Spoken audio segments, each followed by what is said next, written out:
Olá, alegria de estar aqui com você e de mostrar a palestra que o senhor Maurice Bisheff fez para apresentar o livro Evolução Espiritual, Regenerar a Mente e Despertar a Alma, o livro do senhor Raghavan Iyer.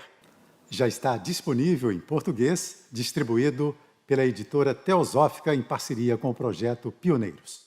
Nossos agradecimentos ao senhor Maurice Bisheff, à sua esposa Jenny pelo envio dos livros e também ao senhor John Powers, que é da editora Theosophy Trust Books, de Santa Bárbara, Califórnia, Estados Unidos. Vamos então à palestra de Maurice Bisheff. I'm Maurice Bisheff, an associate of the United Lodge of Theosophists in Santa Barbara.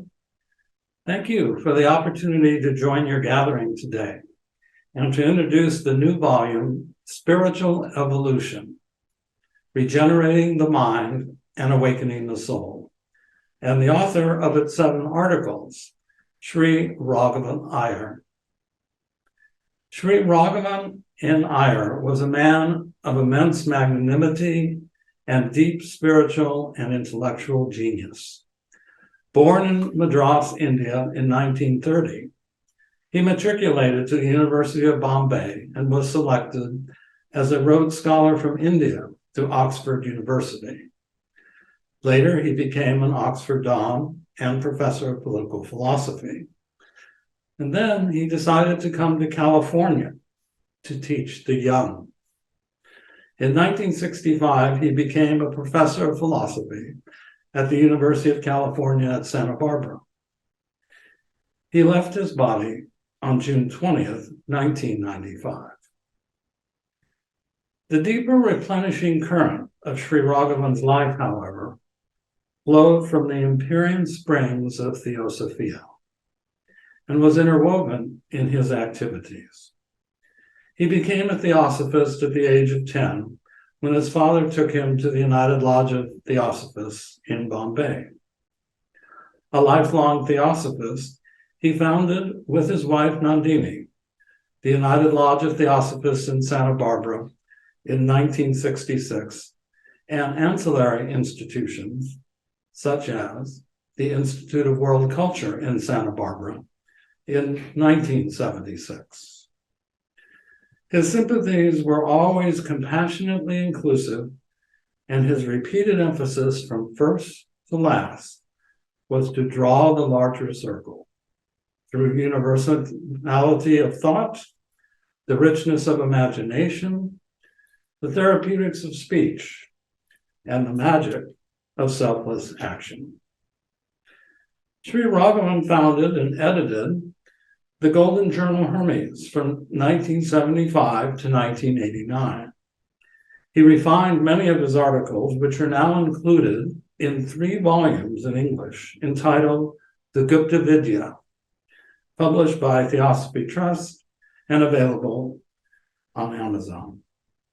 The 7 articles translated into Portuguese in this new volume were to reflect the theme of mirroring heaven on earth, the use of the human imagination to instantiate on earth universal truths, making theosophy a living power in our lives for the elevation of humanity. In the words of Sri Raghavan, the aim of his teachings is to awaken the living thought currents of divine wisdom to those who seek the path of spiritual self-regeneration in the service of humanity. The first essay, Spiritual Evolution, speaks of the great source of knowledge. Quote, the Gupta Vidya is not derived from any ancient or modern sect, but represents the accumulated wisdom of the ages, the unrecorded inheritance of humanity. Man, as an immortal monad, has been able to maintain this sacred heritage through the sacrificial efforts of enlightened and compassionate individuals, or bodhisattvas, who constitute an ancient brotherhood. The article then elaborates on this statement and its immediate relevance. Quote, the source and destiny of the soul's inward life fundamentally involve the entire scope of evolution. The second article is reflective of the theosophical motto, "There is no religion higher than truth." Two articles, Truth and Nonviolence and Gandhian Trusteeship, reflect Gandhi's exemplification of the theosophical spirit. Mahatma Gandhi, who met HPB and was a lifelong theosophist, took a vow making living in truth, absolute and relative, and nonviolence the twin pillars of the ethical basis of his life and his basis of self-correction and renunciation. Sri Raghavan wrote, quote, "A man of truth must be ever confident and diffident at the same time, confident in his devotion to truth, but humble because of his consciousness of fallibility." Humility, fostered by reverence for great teachers, are minimal conditions for engaging the true service of humanity. The article Drawing the Larger Circle reflects the keynote of the 1975 cycle, mentioned by HPB in the Key to Theosophy, and also discussed in Hermes in the 7th Century Plan. Quote, "The 1975 cycle will continue to precipitate momentous choices for individuals and societies." The article then asks and discusses what are the vital elements in this decisive choosing and what will be the chief consequences. In the essay Meditation and Self-Study, Sri Raghavan writes that one element in choosing is the self-devised practice of meditation. This strengthens our ability to become self-conscious about smaller choices in our daily rounds, which add up to larger choices. Quote, "Put in poetical form or recognized in the simplest feelings, there is something metaphysically important and philosophically fundamental to the connection between meditation or self-transcendence and the kind of self-study which makes true self-actualization possible." The final two articles of the volume are Light, Love, and Hope and the Mystery of the Ego, involving the student's ascent and elevation of spiritual consciousness. From the Light, Love, and Hope essay, quote, "The presence of this divine light, fire, and flame within the secret heart means that every human being is capable of seeing and illuminating a much vaster sphere of existence than he or she is typically prepared to inhabit self-consciously.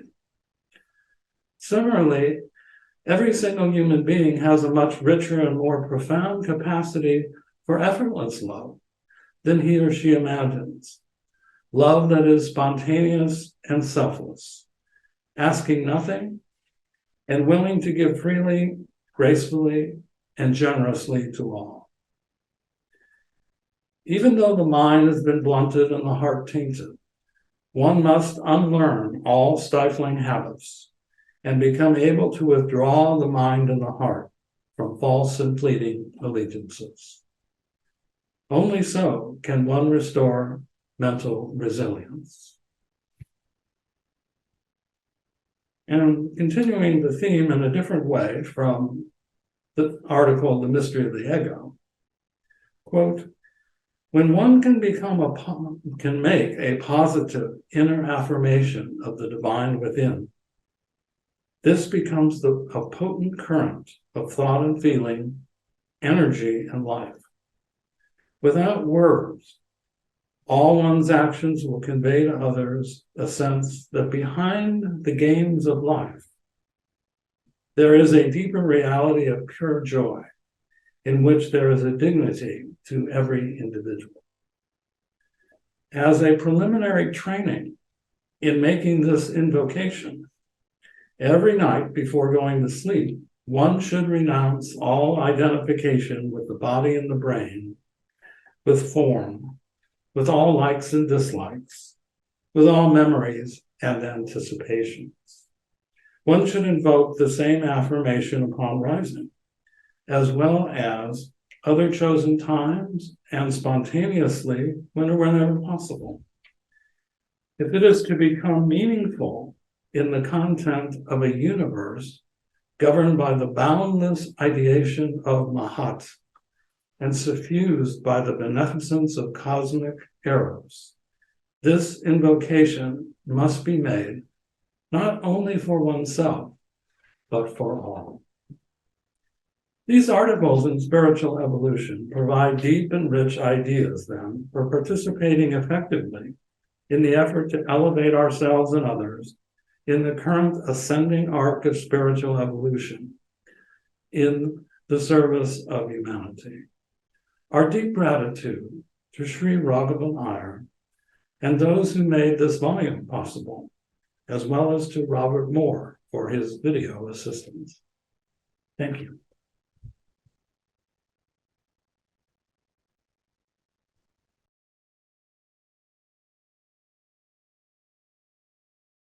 Porque na vida a gente quer se conhecer pra entre